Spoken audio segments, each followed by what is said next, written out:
15 फरवरी से दोबारा से पनामा लीक्स की समाअत शुरू हो रही है। हम देखते हैं जब भी समाअत हर हफ्ते भी दोबारा इससे पहले शुरू होती रही, हर समाअत पर केस एक नया रुख इख्तियार करता था, एक नई कहानी सुनने को मिलती थी, केस की नई शक्ल सामने आती थी। तो इससे अब क्या कहा जाए, ये नून लीग के वकीलों की महारत है या पीटीआई के वकीलों की नाकामी है? ये नहीं शाजिया, चूंकि मैं इस केस को पहले दिन से सुन रहा हूँ, वहाँ पे कोर्ट में जाके बैठ के मैंने वो मिनट टू मिनट सारी केस की हेयरिंग सुनी है, तो केस बिल्कुल नहीं उलझ रहा। केस बिल्कुल क्या कहते हैं कि पनामा ट्रेन बिल्कुल अपनी पटरी पे बिल्कुल ठीक चल रही है। और शेख अजमत साहब अगर बीमार ना होते तो मेरे ख्याल में अभी तक ये पनामा ट्रेन जो है ना अपनी क्या कहते हैं मंजिल मकसूद तक पहुँच चुकी होती। अच्छा, अब ये जो आपने बात की ना कि अब सारे का सारा दारोमदार इस केस का है कतरी खतूत के ऊपर। देखें, अब जहाँ जहाँ भी मिसिंग लिंक थे वो मनी ट्रेल के, वो कोशिश की है हुकूमती वकला ने वो जोड़ने की, वो है थ्रू कतरी खतूत। अब लेकिन ऑफ लेट जो मेरे पास इतलात हैं वो ये हैं कि जो कतरी प्रिंस साहब हैं, आपको पता है कि उनकी पूरी दुनिया के अंदर बिजनेसेस फैले हुए हैं और ऑफ लेट उन्हें हुकूमत पाकिस्तान के भी कुछ के साथ उनके अरबों की कुछ गैस की डील्स की हुई हैं।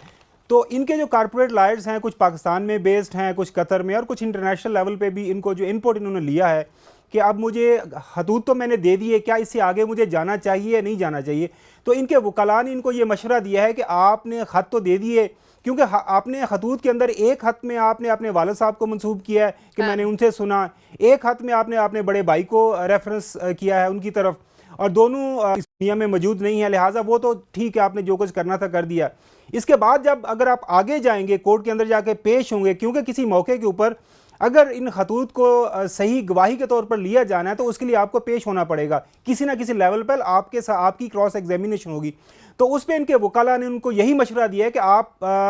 आगे मत जाइएगा, क्योंकि अगर किसी मौके के ऊपर आपकी कोर्ट में गवाही गलत साबित हो गई तो आपकी ये जो अरबों रुपए की बिजनेस डील्स हैं जो गवर्नमेंट ऑफ पाकिस्तान के साथ की हुई हैं आपने, वो खतरे में पड़ जाएंगी। अच्छा, एग्जैक्टली। अच्छा, तो अब आपने देखा होगा कि अब कतरी एम्बेसडर की तरफ से जो एक इंटरव्यू दिया गया, वो मेरी इतला के मुताबिक वो प्लान इंटरव्यू था और प्रिंस हम बिन जासम की इजाज़त से वो इंटरव्यू दिया गया, जिसमें आपने देखा कि कतरी एम्बेसडर ने डिस्टेंस किया है कि जी वो एक प्राइवेट लेवल पे एक इशू को हल करने की कोशिश की है, उसमें कतरी गवर्नमेंट का कोई लेना देना नहीं है। अच्छा, उसके साथ साथ यही जो सारे हदशात तहफ़्फ़ुज़ात का गवर्नमेंट को भी जो है ना वो पहुँचा दिए गए हैं थ्रू कंसर्न क्वार्टर्स कि जी खतूत तो आपको दे दिए, लेकिन इससे आगे अगर मैं कोर्ट में आके पेश होऊंगा तो वो मुश्किल है, कहने के नामुमकिन है। तो ये आजकल जो बुकलाहट आपको नजर आ रही है ये हुकूमती लेकिन हमारे लिए वो हर मौके पर वो लड़ने की तैयारी कर रहे हैं।